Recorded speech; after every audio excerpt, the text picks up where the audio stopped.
everyone. The overall Praxis family today is very excited, on the release of, I can proudly say, one of the most comprehensive, the deepest, and the most forward-looking point of view on the electric and clean mobility ecosystem in India. The overall headlines are very hard-hitting. We believe that by FY30, the overall electric mobility ecosystem will be a $250 billion opportunity, which is massive.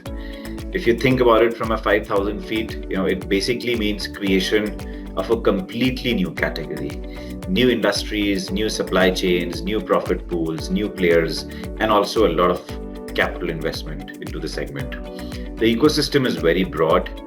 Overall, at a very high level, it comprises of the products ecosystem and the services ecosystem. But if we talk about overall EV and clean mobility today, it's only about 5% of the mobility opportunity. So if you look at overall mobility, it's about $650 billion. That's very large.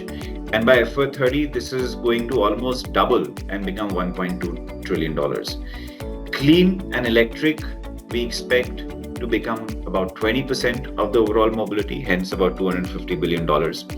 Now, coming back to the segments, the ecosystem is very vast. Some of the key components and segments within caution not limited to. So you have the products. Within products, you have personal vehicles, EPVs. So EPVs has the two-wheelers, the four-wheelers. You have e-commercial vehicles, which has the bus, LCVs, HCVs, rail, three-wheelers. Then you have the components, both for OEMs and aftermarket, as well as charging solutions. So components for them. Then you have the services ecosystem. So within services, you have e-transportation. So you have e-bus, both intra and intercity. You have e-cabs, intra and intercity. You have three-wheeler and e-rail. And then you have the e-logistics ecosystem, which has three-wheelers, LCVs, HCVs, rail cargo. And then you have the e-ecosystem enablers, electric. So you have the charging, swapping, leasing, financing, insurance, aftermarket, software solutions, and a host of other ecosystem enablers. So by the way, our report covers each one of these segments extremely deeply, unlike any other coverage, done in the past. Now, if we talk about these segments, these are the ones which you sized, but we also strongly believe that there are going to be many other ecosystem opportunities, which will be multi-billion-dollar opportunities in the next 5 years, which is hard to size right now, but we at least know for sure that they are big value pools. So these include e-used cars, air taxis, EV exports, India also becoming a local manufacturing and export hub, both for components and finished vehicles. Also a lot of connected autonomous cars, mobility as a service.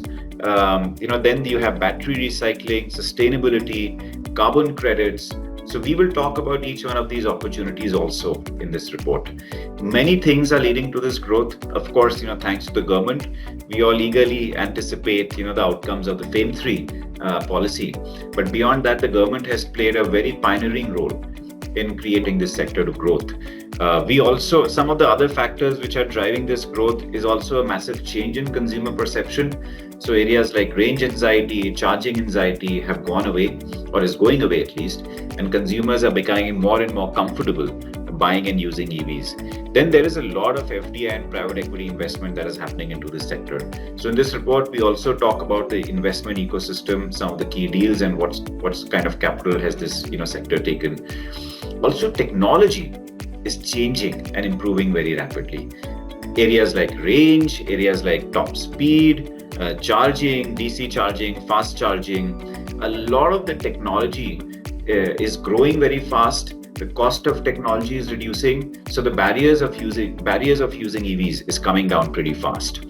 Also, I strongly, and as Praxis, we strongly believe that India, with the kind of road and the traffic and the transportation ecosystem that it has, EVs are very relevant. The average distances we travel are not very large. The average speeds are low, right? The average cars are much smaller.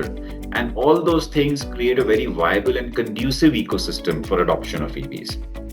Overall, this is a very comprehensive point of view. We talk about global warming, the impact on EVs. We talk about regulations. We also look at some global successful case studies and what can we learn from the regulatory environment of those countries. We talk about consumer trends, We talk about all the technology innovations happening.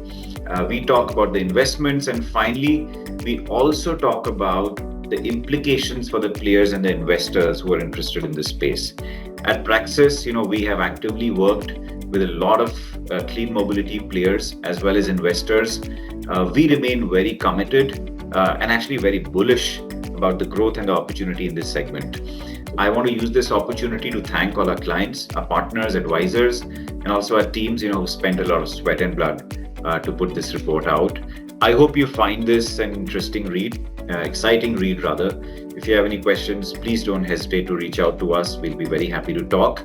And above all, thank you, and hope you enjoy this piece of IP out there. Thank you.